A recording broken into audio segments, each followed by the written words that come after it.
By 2-1. This is to remind you of what that means regarding Liverpool position in the league. Now, Liverpool also looking to get themselves back in the top four. They're currently sitting 6th after that victory. 1 point behind Manchester United, 2 off Spurs in 4th. Luis Garcia is with us, Stevie Nicol as well. Stevie, another tough watch for a Liverpool fan. Oh, it was hard work. Well, it was hard work on the field and hard work off it, actually sitting watching it. You know, horrible defending. Listen, you can say it's good football from Leicester and a good finish from Dewsbury Hall, but defensively it's an absolute disaster.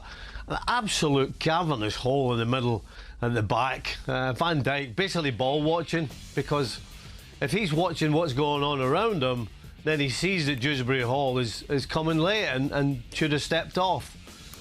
But from there on, yes, you can say Liverpool were after Leicester, but not in a lot of style. A lot of huff and a lot of puff. Nunez, for me, no question, was the thorn again for Leicester. Yes, he didn't finish, but he was the man. When there was ever anything going on for Liverpool going forward, he was right in the middle of it. I thought he was unlucky with his chip that came off the post.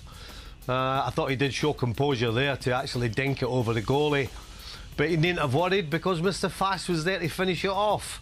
As far as the first one that Fast puts in, he absolutely deserves all he gets. Listen, it's an absolutely horrendous piece of defending from a guy in the Premier, and a Premier League player. Completely no. You talk about Nunez not having composure in front of goal. Well, defenders have to have the same, the other way round. And this is absolutely horrendous. A wild swipe, comes off his shin or his shin pad, up and over the goalie and back under the crossbar. Listen, when you defend like that, you deserve all you get. So, Liverpool win. They won against Villa. Nothing to write home about. But you know what? It's 6 points, another 3 against Leicester. It's 6 points from the 2 games, and that's the only thing that really matters right now. But you got to think eventually they're going to have to start putting some sort of performance together, or even 10 or 15 minutes control of a game with some nice passing and controlling and movement, because it's just not happening right now. Is that harsh for that first goal, Luis?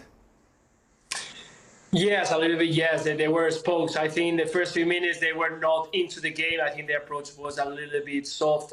You can see that Van Dijk was complaining about the line going forward with him, but they don't know what he's going to do. It doesn't matter because the player got him through him very easily. If the players on the line, they were at the same height, it was no difference of what happened right after. And it's true that not only that occasion, second half, in a couple of times also, there was a few gaps in between Matip and Van Dijk, also another one between Matip and Alexander Arnold. That today, I was mentioning before, he did also a very good job in that right side. I think was solid going forward and also in defense.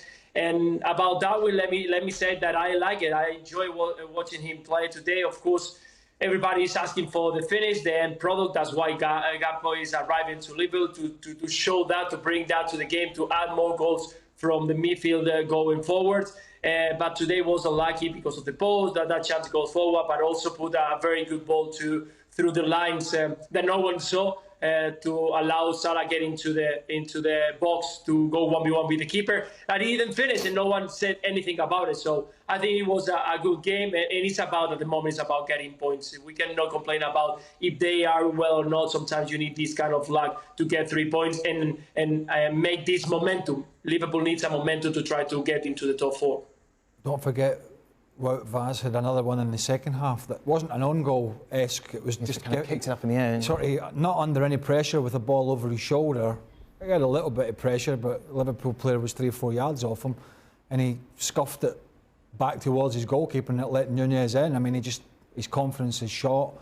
Yeah, I mean, it was all a bit of a mess. But going back to 2 things. One, Leicester were demolished at home just a few days ago by Newcastle. Yes. So Newcastle made much easier work than Liverpool did, even though he made some changes because of that. And then the Liverpool goal, that goal from the Danny Ward kick, from his feet, from inside or around his own penalty box or inside his 6-yard box.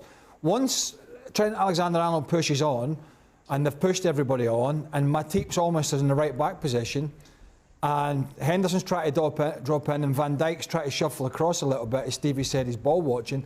Then Andy Robertson as well, he has to tuck in. He's got to come round.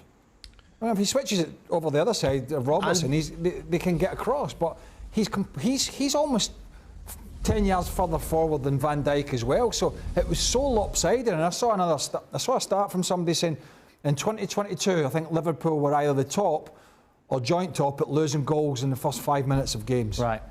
So it's clearly they've not really been switching on.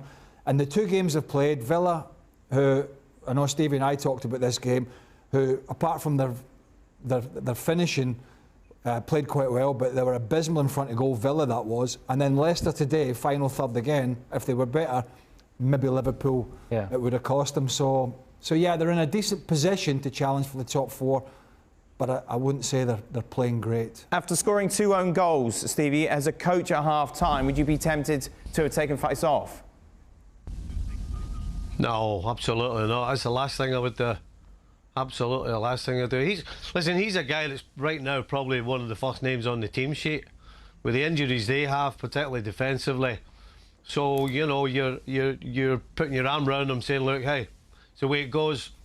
Let's show us what you're made of. And that's not easy to do. You could see that he was a little hesitant. I'll be nice in the second half as well. There was a couple of things that he just didn't make good decisions on. But the last thing you do in a situation like that is take the player off. You've got to let him play his way through it and play his way out of it. And I think to a certain extent he did that. He didn't collapse. But like most people, he was feeling a little bit of pressure after that. And then how many days have to go by before you buy him a Liverpool shirt, Stevie?